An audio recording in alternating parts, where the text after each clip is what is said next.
நமஸ்காரம் எல்லாருக்கும். நான் உங்களோட அஸ்ட்ராலஜர் ஷியாம் பேசுறேன். ஆத்மசுத்தி அஸ்ட்ராலஜில இருந்து.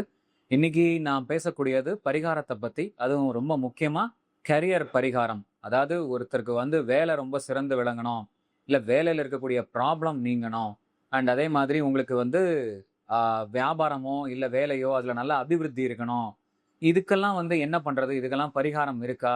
எல்லாருமே எஃபோர்ட்ஸ் போடுறா, எத்தனை பேருக்கு வந்து அது நிஜமாவே கிளிக் ஆகுறது அப்படிங்கிற ஒரு விஷயத்துல வந்து எல்லாருக்கும் ஒரு கன்ஃபியூஷன் உண்டு. இந்த கெரியர் அப்படிங்கிறது வந்து ரொம்ப முக்கியமான ஒரு ஆஸ்பெக்ட் ஆஃப் த லைஃப். ஏன்னா அதுதான் வந்து ஒருத்தருடைய சக்சஸ், ஃபினான்ஷியல் growth அண்ட் சொசைட்டில அவருக்கு ஏற்படுற மதிப்பு, அவரை எல்லாரும் அவர் மேல இருக்கக்கூடிய வேல்யூ இன்க்ரீஸ் ஆகுது, கிரெடிபிலிட்டி இன்க்ரீஸ் ஆகுதுங்கிறது, இந்த மாதிரி எல்லா விஷயங்களும் அவளுடைய கேரியரை பொறுத்து தான் வந்து ரொம்ப ரொம்ப முக்கியமா பார்க்கப்படும். அவ எந்த அளவுக்கு சக்சஸ்ஃபுல்லா இருக்கா, எவ்வளவு ஃபினான்ஷியலா ஸ்டேபிளா இருக்காங்கிறது. இதுல ஹாரோஸ்கோப்ல இருந்து பரிகாரம் பண்ண முடியுமானா கண்டிப்பாக பண்ணலாம். ஆக்சுவலா என்னுடைய குரு ஸ்ரீ கேபி கோபாலகிருஷ்ணன் அவர்கள் கிட்டக்க வந்து நாங்க டிஸ்கஸ் பண்ணும்போது, அந்த அம்சம் சார்ட்ல இருந்து, அதாவது ஒரு ஒரு ஆஸ்பெக்ட் ஆஃப் த லைஃபுக்கும் ஒரு அம்சம் இருக்கு. அந்த நிறைய பேருக்கு பிரிடாமினென்ட்டா தெரிஞ்சதுங்கிறது நவாம்சம் மட்டும்தான். பட் நல்ல டீப்பா பார்க்கணும் அப்படின்னா அந்த amsa chart of the respective aspect of the life, which means work and career and business அப்படின்னா தசாம்சத்திலிருந்து நம்ம வந்து பார்த்து பரிகாரம் பண்ணா அது ரொம்ப ரொம்ப அக்யூரேட்டா ஒர்க் அவுட் ஆகும் அப்படிங்கிறது வந்து ஒரு சாஸ்திரம். அது வந்து my Guru was giving me beautiful insights about it. For example, இப்போ ஒருத்தருக்கு வந்து கரியர்ல வந்து நிறைய தடை இருக்கு, இல்ல பாஸோட நிறைய ரிலேஷன்ஷிப் சரியில்லை, இல்ல ஒர்க்கர்ஸ் கொலீக்ஸ் எல்லாம் வந்து ஆஃபீஸ் பாலிடிக்ஸ் இருக்கு, இல்ல ஏதோ ஒரு வகையில வந்து பிரச்சனை இருந்துட்டே இருக்கு, தன்னுடைய growth-அ நிறைய பேர் தடுக்கிறா அப்படின்ட்டு இந்த மாதிரி நிறைய பேர் வந்து சொல்றது உண்டு. சார் எனக்கு ரொம்ப ரொம்ப ப்ரெஷரா இருக்கு, ஆஃபீஸ்ல நிறைய பாலிடிக்ஸ் இருக்கு, பாஸோட எப்ப பாரு ரகலையா இருந்துட்டு இருக்கு, இந்த மாதிரி நிறைய பேர் வந்து சொல்றது உண்டு. இவாளுடைய சார்ட் எல்லாம் ஜென்ரலி இவாளுடைய ஹாரோஸ்கோப்பை தசாம்சத்துல இருந்து எடுத்து பார்த்தேன்னா, சனியை லக்னமா போட்டு சனியில இருந்து பார்த்தேன்னா 6, 8, 12ல நிறைய பிளானட்ஸ் இருக்கும் இவாளுக்கு. அதே மாதிரி இப்ப பாஸோட பிரச்சனைனா சனியில இருந்து 9 கூடையவன் வந்து 6ஆம் வீட்டுல, அதாவது பாஸே இனிமையா இருக்கிறது, இல்ல பாஸை இனிமையா பாக்குறது, அந்த மாதிரி ஒரு விஷயங்கள் இருக்கும். சனியில இருந்து 2 கூடையவன் அஃப்ளிக்டா இருந்தான்னா இவ பேசினாலே ரகலை வரும். அதாவது ஒர்க் பண்ற இடத்துல நான் சொல்றேன், இல்ல ஒர்க் பண்ற இடத்துல சாப்பிடும்போது ஏதாவது ஒரு ரகலை வரும், சனியில இருந்து 2 கூடையவன் வந்து பிரச்சனையா இருந்தா அப்படின்னா. ஸோ இந்த மாதிரி ஒரு அதே மாதிரி நிறைய சத்ரு இருக்கும், ஆஃபீஸ் பாலிடிக்ஸ் இருக்கான்னா சனியில இருந்து 6 கூடையவன் வந்து வீக்கா இருக்கும், நிறைய சத்ரு இருக்கும். இல்ல சனியில இருந்து 10 கூடையவன் வந்து 6ஆம் வீட்டுல இருக்கும், இல்ல 6ஆம் வீட்டினுடைய அதிபதியோட சேர்ந்திருக்கும். அப்படின்னா என்னன்னா, நிறைய வந்து அவ சத்ரு சம்ஹார பூஜை எல்லாம் பண்ணினா மட்டும்தான் வந்து அந்த எனிமியை வின் ஓவர் பண்ற கெப்பாசிட்டி வரும். அந்த எனிமியை வின் ஓவர் பண்ற கெப்பாசிட்டி அவ டெவலப் பண்ணிட்டு வின் பண்ணாதான் அவ அடுத்தடுத்த லெவல்ல கேரியருக்கு போவா அப்படிங்கிறது அது ஒரு ரூல் புக் மாதிரி அது. ஸோ இவ ஜென்ரலி நம்ம ஊர்ல என்ன பண்றா அப்படின்னா, அஸ்ட்ராலஜி அண்ட் அந்த மாதிரி ஒரு அனாலிசிஸ்னு வரும்போது ஜஸ்ட் வெறும் நான் வந்து எனக்கு என்ன ப்ரெடிக்ஷன்ஸ்னு சொல்லுங்கோ, அதோட போறோம் அப்படிங்கிற மாதிரி நிறைய பேர் பேசுறது உண்டு. நிறைய அஸ்ட்ராலஜர்ஸே அந்த மாதிரி பேசுறது உண்டு. உங்களை பத்தின அனாலிசிஸ் அண்ட் டயக்னோசிஸ் மட்டும் பண்றதுக்கு வந்து நீங்க வர்றது இல்லை ஆக்சுவலா. சரி, உங்களுக்கு இதெல்லாம் ப்ராப்ளமா இருக்குன்னு அதை பத்தி நீங்க அஸ்ட்ராலஜர்கிட்ட கேட்கறதுக்கு நீங்க வர வேண்டிய அவசியமே கிடையாது. அந்த ப்ராப்ளத்துக்கான சொல்யூஷன் என்ன அப்படிங்கிறத தெரிஞ்சுட்டு அந்த சொல்யூஷனை இம்ப்ளிமெண்ட் பண்ணி அதன் மூலமா நீங்க வந்து அந்த ப்ராப்ளமை சால்வ் பண்ணணும்னு நினைக்கிறது தான் வந்து ரொம்ப ரொம்ப ஒரு இம்பார்ட்டண்ட்டான ஒரு பெராமீட்டர். ஸோ அப்படி பார்க்கும்போது இந்த தசாம்சத்துல சனியிலிருந்து ஜென்ரலா ஒருத்தருக்கு நல்ல கேரியர் ஸ்ட்ராங்கா இருக்கணும், அந்த மாதிரி அடிக்கடி வந்து கேரியர்ல வந்து நல்ல growth இருக்கணும், நல்ல ஸ்டேபிளா இருக்கணும் அப்படின்னா தசாம்சத்துல சனியை லக்னமா போட்டு சனியில இருந்து 10 குடையவனுக்கும் 11 குடையவனுக்கும் வந்து பரிகாரம் பண்ணிட்டே வந்தான்னா ரொம்ப ரொம்ப ஸ்ட்ராங்கா ஆகும் கேரியர். இப்ப புதுசா ஒரு வேலை கிடைக்கணும்னு ட்ரை பண்ணான்னா அந்த பரிகாரம் பண்ணிட்டே வந்தா அந்த வேலை கிடைக்கிற வரைக்கும் அந்த பரிகாரத்தை கண்டினியூ பண்ணான்னா அந்த வேலை வந்து த்ரூ ஆகும்.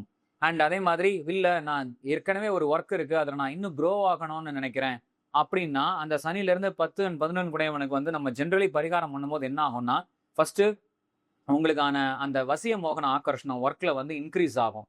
அண்ட் உங்களுக்கான ஆப்பர்ச்சுனிட்டி வந்து இன்க்ரீஸ் ஆகும். உங்களுக்கு எல்லாரோடையும் நல்ல ரிலேஷன்ஷிப் இருக்கும். நீங்க எது பண்ணாலும் அந்த இடத்துல வந்து அது இன்வேரியபிளி ஏதோ ஒரு வகையில அதுக்கு கம்பெனிக்கு வந்து கான்ட்ரிபியூஷனா மாறி உங்களுக்கு அது ரெக்கக்னிஷனா வந்து டேர்ன் ஆகும். ஏன்னா சாட்டன்ல இருந்து 10th லார்டு அப்படிங்கிறது வந்து கெரியருக்கான லார்ட்ஷிப் அந்த அந்த இடம். அதே மாதிரி 11th லார்டு வந்து நீங்க போடுற எஃபர்ட் வந்து உங்களுக்கு வந்து அது ரிசல்ட் தருதா, ரிவார்ட்ஸ் வருதா, ரெக்கக்னிஷன் வருதா, அது மூலமா உங்களுக்கு ப்ரமோஷன்ஸ் வருதா அப்படிங்கிறதெல்லாம் வந்து 11th லார்டு. ஸோ சாட்டன்ல இருந்து 10th and 11th லார்டுக்கு நீங்க கரெக்டா பரிகாரம் நல்லா ஸ்ட்ராங்கா பண்ணிட்டே வந்தீங்கன்னா, இது நீங்க ஆக்சுவலா சொல்ல போனா நீங்க வேலை ப்ராப்ளமேட்டிக்கா இருந்தா மட்டும்தான் பண்ணணுங்கிற நெசசிட்டி கிடையாது. ஒர்க் நல்லா போயிட்டு இருக்கு, நான் இன்னும் மேல மேல அதுல நான் வளரணும்னு நினைக்கிறேன் அப்படின்னாலுமே அந்த பரிகாரத்தை நீங்க பண்ணல அப்படின்னா டெஃபினட்டா வந்து உங்க லைஃப்ல வந்து நீங்க கரியர்ல வந்து பயங்கரமா க்ரோ ஆகலாம். நாங்க எப்பவுமே அதான் சொல்லுவோம், வருஷா வருஷம் எவ்வளவோ நீங்க என்னென்னமோ செலவழிக்கிறீர்கள், என்னென்னமோ பண்றேல் போறேல், உங்க கேரியரை ஸ்ட்ரெங்தன் பண்றதுக்கு நீங்க வந்து ஒரு 120 டேஸ் ஆஃப் பூஜை வந்து அந்த ஒரு சாட்டன்ல இருந்து 10th அண்ட் 11th லார்டுக்கு பண்ணிண்டேல் அப்படின்னா கண்டிப்பா கேரியர்ல எந்த விதமான பிளாக்ஸ் இருந்தாலும் கிளியர் ஆகி எனர்ஜி கிளியர் ஆகி உங்களுக்கான அந்த ஆக்கர்ஷணம் வந்து நல்லா ஹையா இருக்கும். ஒர்க்கும் வந்து க்ரோ ஆகிட்டே இருக்கும். எந்த இடத்துலையும் வந்து உங்களுக்கு ஸ்டாப் ஆகவே ஆகாது. அண்ட் சில பேருக்கு வந்து என்ன அப்படின்னா இப்போ ஒர்க் பிளேஸ்ல நீங்களே கவனிச்சிருப்பீங்க, யாராவது ஒருத்தர் 2 பேர் இருப்பா, அந்த இடத்துலயே ரொம்ப பாப்புலரா இருப்பா. அவ எது சொன்னாலும் எல்லாரும் வந்து சரி சரிம்பா, சிரிப்பா, கை தட்டுவா, இல்ல ரெகக்னைஸ் பண்ணிப்பா. டக்குன்னு அவ கூட எல்லாருக்குமே பேசுறதுக்கு இஷ்டம் இருக்கும். அதே மாதிரி ஆப்போசிட்டா பார்த்தீங்கன்னா இன்னும் சில பேர் வந்து ரொம்ப மூடியா இருப்பா. அவ கிட்ட நிறைய பேர் இன்டராக்ட் பண்ண மாட்டா. இதுக்கு காரணம் வந்து வசிய மோகன ஆக்கர்ஷணம். ஒருத்தருக்கு வசிய மோகன ஆக்கர்ஷணம் ரொம்ப ஹையா இருந்ததுன்னா அவளுடைய பிரசன்ஸ்ல எல்லாரும் இருக்கணும்னு ஆசைப்படுவா. அவ கிட்டக்க வந்து ஹெல்ப் எடுத்துக்கணும்னு நினைப்பா. இல்ல அவ கிட்டக்க முக்கியமான விஷயங்கள் எல்லாம் ஷேர் பண்ணுவா. இல்ல அவளுக்கிட்ட முகமான ரெஸ்பான்சிபிலிட்டி எல்லாம் கொடுப்பா. இப்படிதான் வந்து ஒருத்தருக்கு மியூச்சுவலா வந்து ஒரு நல்ல ரிலேஷன்ஷிப் மெயின்டைன் ஆகி ஒர்க் பிளேஸ்ல வந்து க்ரோ ஆக முடியும். ஒர்க் பிளேஸ்ல க்ரோ ஆகுறதுங்கிறது நீங்க நிறைய பீப்புளை வந்து ஈஸியா வந்து ஆக்கர்ஷணம் பண்ணக்கூடிய சக்தி உங்களுக்கு இருக்கணும்.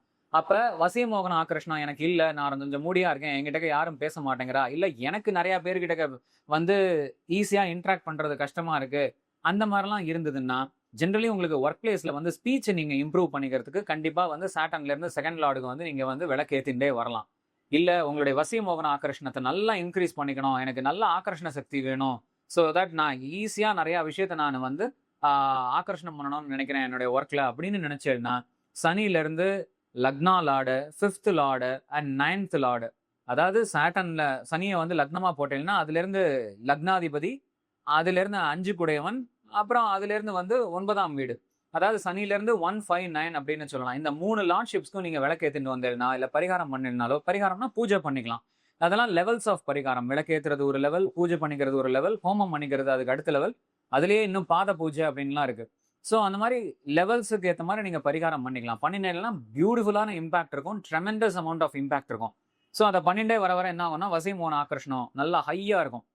அதே மாதிரி இப்போ சேல்ஸ்ல இருக்கிறவாளுக்குலாம் வந்து எனக்கு வந்து பெரிய கிளைண்ட்ஸா வேணும், எனக்கு பெரிய பெரிய கான்டாக்ட்ஸா வேணும், எனக்கு நல்ல பிக் லிங்க் வேணும், எனக்கு எனக்கு அதை எப்படி ஆக்கர்ஷணம் பண்றதுன்னு எனக்கு தெரியல, எப்படி எனக்கு ஒர்க் அவுட் பண்றதுன்னு தெரியல அப்படின்ட்டு நிறைய பேர் வந்து பேசுவா, புலம்புவா, எல்லாம் பண்ணுவா.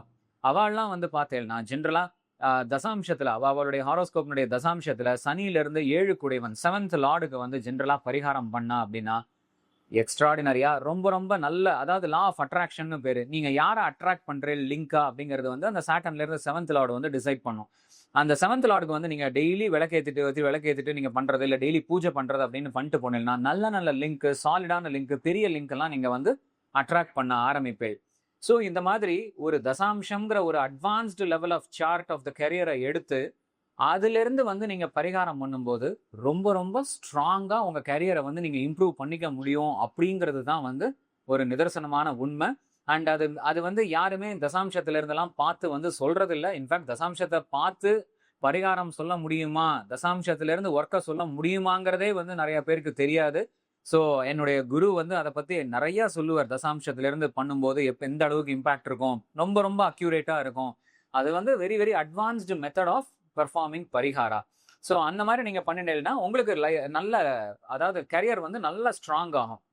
அதே மாதிரி சில பேருக்கு வந்து சொந்த வீட்டில் இருந்தாதான் வந்து கரியர் நன்னா இருக்கும். சில பேருக்கு சொந்த வீட்டில் இருந்தால் கரியர் நன்னா இருக்காது. அதை ஒத்துக்காம அவ என்ன பண்ணுவா, சார் எனக்கு அம்மா அப்பா சொந்த வீடு அப்படிங்கிற மாதிரிலாம் உட்காந்துட்டு கரியர் பில்ட் ஆகலையேன்ட்டு சொல்லிட்டு இருப்பா. நீங்க ஜென்ரலா பார்த்தேன்னா சொந்த வீடு ஒர்க் அவுட் ஆகும் அப்படிங்கிற கேட்டகரிலாம் பார்த்தேன்னா தசாம்சத்துல சனியில இருந்து 4 குடையவன் வந்து அஃப்ளிக்ட் ஆகாம இருக்கும். அதாவது கேந்திர திரிகோணத்துல இருக்கும், 6/8 இல்லாம இருக்கும்.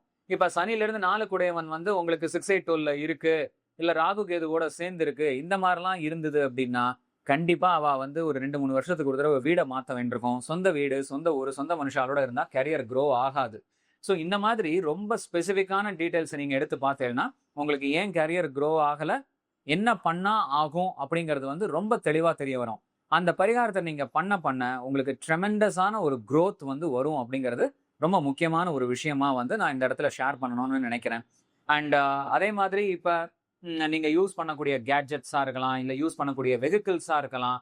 அண்ட் அந்த மாதிரி ஒர்க் ரிலேட்டடா நீங்க வந்து இப்போ மொபைலை மாத்தினீங்கன்னா சாட்டன்ல இருந்து 3rd லார்டு அதை நீங்க ஆக்டிவேட் பண்ணீங்கன்னா ஒரு சின்ன சின்ன டிராவல் பண்ணி, இப்போ அது வந்து உங்களுக்கு ஸ்ட்ராங்கான லார்ட்ஷிப்பா இருக்குன்னா சின்ன டிராவல், ஷார்ட் டிராவல் பண்ணா உங்களுக்கு ஒர்க் நன்னா இருக்கும். கேட்ஜெட்ஸ் மொபைலை மாற்றினா ஒர்க்கு நன்னா இருக்கும், லேப்டாப்பை மாற்றினா ஒர்க்கு நன்னா இருக்கும். அதே மாதிரி இப்போ ஃபோர்த் லாட் நல்லா ஸ்ட்ராங்காக இருக்குது, ஒர்க்கோட கனெக்டடாக இருக்குன்னா சேட்டன்லேருந்து நீங்கள் ஒரு நல்ல புது வெஹிக்கிள் வாங்கும்போது உங்கள் ஒர்க்கு வந்து டிரான்ஸ்ஃபார்ம் ஆகும். இந்த மாதிரி உங்களுக்கு உங்களுடைய ஹாரோஸ்கோப்லேருந்து எல்லா ஆங்கிள்லையும் வந்து ஒரு கேரியரை எப்படி ஸ்ட்ரெங்தன் பண்ணிக்கிறது அப்படிங்கிறத நீங்கள் வந்து கரெக்டாக எடுத்து வச்சுட்டேன் அப்படின்னா எந்த விதமான ப்ராப்ளமாக இருந்தாலும் உங்களுக்கு வந்து அதை ஈஸியாக வந்து ஹேண்டில் பண்ணி அந்த ப்ராப்ளத்துலேயும் வெளியில் வந்து உங்களுக்கு அடுத்த லெவலுக்கு மூவ் ஆக முடியும். அண்ட் நிறைய பேர் வந்து கேட்பா, சார் நான் ஒர்க்கை விட்டுட்டு பிஸ்னஸ் போகலாமா அப்படிங்கிற மாதிரிலாம் கேட்பா. அவளுக்கெல்லாம் வந்து பார்த்தீங்கன்னா ஜென்ரலாக சனியிலேருந்து 10 குடையவன் வந்து 6, 8, 12 இருந்தாலோ அதே மாதிரி 11 குடையவனும் 6, 8, 12 இருந்தாலோ ஜென்ரலாக பிஸ்னஸ்க்குள்ளே போகாமல் இருக்கிறது ரொம்ப ரொம்ப க்ஷேமம். ஏன்னா மிகப்பெரிய நஷ்டம் வரும். அவளுக்கு எந்த பிஸ்னஸை தொட்டாலும் கொஞ்ச நாள் அந்த பிஸ்னஸில் போவா, ரொட்டேஷனில் ஏதாவது லாக் ஆவா, அதுக்கப்புறம் அதை இழுத்து மூடுவா, வெளியில் வருவா, திரும்பவும் அந்த ஆசை விடாது, திரும்ப அடுத்த பிஸ்னஸ் ஆரம்பிப்பா, அதையும் மூடுவா. இப்படியே போயின்னு இருக்குமே தவிர பிஸ்னஸ் அவளுக்கு என்றைக்குமே ஒர்க் அவுட் ஆகாது அப்படிங்கிறது அவளுக்கு தெரியாது. அதே மாதிரி 10 and 11 குடையவன் வந்து நிறையா பிளான்ஸ் வந்து ராகு கேதுவோட சேர்ந்து இருந்தது அப்படின்னா கண்டிப்பாக எக்கச்சக்கமாக பரிகாரம் பண்ணினா மட்டும்தான் அந்த கரியர் வந்து ரொம்ப ஸ்ட்ராங்காக ஸ்டேபிளாக இருக்கும். இப்போ சனியிலேருந்து 10 குடையவன் 8ஆம் வீட்டில் இருந்தது, 6ஆம் வீட்டிலலாம் இருந்ததுன்னா நீங்கள் எப்போவுமே பரிகாரம் அப்படிங்கிற ஒரு விஷயத்த வந்து கண்டிப்பாக உங்கள் லைஃப்பில் நீங்கள் வச்சுட்டே இருக்கணும். ஏன்னா அப்போ தான் வந்து உங்களுக்கு ட்விஸ்ட் அண்ட் டர்ன்லாம் ஆகாமல் எப்பேற்பட்ட சூழ்நிலை வந்தாலும் அந்த பரிகாரம் வந்து உங்களை ப்ரொடெக்ட் பண்ணி உங்களை கரியரை வந்து ஸ்டெபிலைஸ் பண்ணும். ஸோ அதனால் இப்போ ஒரு தசாம்சத்துலேருந்து ஒரு கரியரில் வந்து இப்போ பார்த்தீங்கன்னா எத்தனை ஆங்கிள் இருக்குது பாருங்க. இப்போ உங்களுடைய இப்போ இதை பார்க்குறவா யாராக இருந்தாலும் சரி, இப்போ உங்கள் கரியருக்கு வந்து கன்சல்டேஷன் எடுத்துக்கணும், உங்கள் கரியரை இம்ப்ரூவ் பண்ணணும், இல்லை நல்ல வேலை கிடைக்கணும், அந்த மாதிரிலாம் இருந்தது அப்படின்னா டெஃபினட்டாக நீங்கள் வாங்கோ, வந்து கன்சல்டேஷன் எடுத்துக்கோங்க. அதுலேருந்து ரொம்ப ஸ்பெசிஃபிக்கான ஆங்கிள்லேருந்து பார்த்து நாங்கள் வந்து பரிகாரம் சொல்லுவோம். அதை சொல்ல சொல்ல வந்து நீங்கள் அதை டெய்லி பேசிஸில் வந்து அதை நீங்கள் வந்து பண்ணிட்டே வந்தேன் அப்படின்னா டெஃபினட்டாக உங்களால் கண்டிப்பாக க்ரோ ஆக முடியும் அப்படிங்கிறது தான் இந்த வீடியோவில் நான் உங்கள் எல்லாருக்குமே ஷேர் பண்ணணும்னு நினைக்கிறது. ஸோ அஸ்ட்ராலஜியில் வந்து கரெக்டாக அதுக்கான பரிகாரத்தை யூஸ் பண்ணி உங்கள் கரியரை வந்து சூப்பர் டூப்பராக ஆக்க முடியும் அப்படிங்கிறது தான் வந்து அதுக்கான உண்மை. பட் என்னன்னா அந்த அந்த பரிகாரம் பண்ணணும். நம்பர் 1, எப்படி நீங்கள் வந்து ஒரு ப்ராப்ளமை கிளியர் பண்ணுறதுக்கு வந்து இப்போ ஒரு மாத்திரை சாப்பிட்டா ஜுரம் சரியாகும்னா பரிகாரம் பண்ணால் வேலை கிளிக் ஆகும் அப்படின்னா அப்போ நீங்கள் அந்த பரிகாரத்தை பண்ணணும். அதே மாதிரி சில சேஞ்சஸ் எல்லாம் எடுத்துன்னு வரத்துக்கு அது தூண்டும். இடத்த மாற்ற வேண்டியிருக்கும், பீப்புளை மாற்ற வேண்டியிருக்கும், ஆப்ஜெக்ட்ஸை மாற்ற வேண்டியிருக்கும். பட் இதெல்லாம் எதையும் நீங்கள் செய்யாமல் நான் இந்த கோயிலுக்கு போனேன், அந்த கோயிலுக்கு போனேன், இந்த பரிகாரம் பண்ணேன், அதை பண்ணேன், எனக்கு ஒர்க் அவுட் ஆகலை, எனக்கு வேலை கிடைக்கல அப்படின்னு சொன்னால் அது உங்கள் மேலே இருக்கிற தப்பு. நீங்கள் பண்ண வேண்டிய எல்லா விஷயத்தையும் கண்டிப்பாக அதில் வந்து இம்ப்ளிமெண்ட் பண்ணியிருக்கணும். நிறையா பேர் கன்வீனியன்ஸ் பேஸ்டு டெசிஷன் எடுப்பா, பட் பரிகாரம் பண்ணால் அது அப்படி இருக்க விடாது, நிறையா சேஞ்சஸை எடுத்துன்னு வர வைக்கும். ஸோ அப்படி இருக்கிற பட்சத்தில் இப்போ நீங்கள் வீடு மாற்றினா உங்களுக்கு கரியர் நல்லா ஆகும் அப்படின்னா நீங்கள் இம்மீடியட்டாக வீடை மாற்றுறதுல வந்து இனிஷியேட்டிவ் எடுத்து உள்ளே போய் தான் ஆகணும். அப்போ வந்து நீங்கள் எனக்கு இது சௌரியமாக இருக்குது, இது எனக்கு பக்கமாக இருக்குது, இது இங்கே நாங்கள் ரொம்ப நாளாக இருக்கோம் அப்படின்னு கன்வீனியன்ஸை வந்து ஒரு காரணமாக சொல்லி நீங்கள் பேசிட்டு இருந்தீங்கன்னா நிறையா விஷயத்த பண்ண முடியாது அப்படிங்கிறது தான் உண்மை. ஸோ அதனால் தசாம்சத்தில் இப்போ சனியை லக்னமாக யூஸ் பண்ணி ஒருத்தரோட கரியரை வந்து எப்படி பரிகாரம் பண்ணி நம்ம கிளியர் பண்ண முடியும், என்னென்ன ஆங்கிள்லாம் பண்ணால் என்னென்ன மாதிரி இம்பேக்ட்லாம் வரும் அப்படிங்கிறத வந்து நம்ம பேசினோம். பட் இது வந்து ஒரு கடல் மாதிரி அது. ஸோ அதுலேருந்து ரொம்ப முக்கியமான சில அம்சங்களை வந்து இன்னைக்கு உங்ககிட்ட பகிர்ந்துக்கக்கூடிய அந்த ஒரு ஆப்பர்ச்சுனிட்டி எனக்கு கிடைச்சது. அதுக்கு என்னுடைய குருவுக்கும் கடவுளுக்கும் நன்றி. நீங்கள் பார்த்துட்டு இருக்கிறவா யாருக்கு எந்த கடவுள் எனக்கு கன்சல்டேஷன் வந்து தேவைன்னாலுமே கண்டிப்பாக ஸ்க்ரீனில் இருக்கிற நம்பருக்கு நீங்கள் காண்டாக்ட் பண்ணுங்க. அண்ட் டெஃபினட்டாக உங்களுக்கான பரிகாரத்தை ரொம்ப ஸ்பெசிஃபிக்காக சொல்லி உங்களுக்கு நாங்கள் அதுக்கு ஏற்ற எல்லா விதமான கைடன்ஸும் தருவோம். Thank you really so much. And இதை பார்த்துட்டு இருக்கிறவா உங்களுக்கு தெரிஞ்சவா எல்லாருக்குமே இந்த வீடியோவை ஷேர் பண்ணுங்க. ரொம்ப முக்கியமான ஒரு டாபிக் இது. ஸோ நிறையா பேருக்கு வந்து அது தேவைப்படும், யூஸ்ஃபுல்லாக இருக்கும். ஸோ அதனால் வந்து அது ஒரு புண்ணியமாகவும் வந்து நீங்கள் கன்சிடர் பண்ணிக்கலாம். Thank you really so much and God bless you all. நமஸ்காரம்.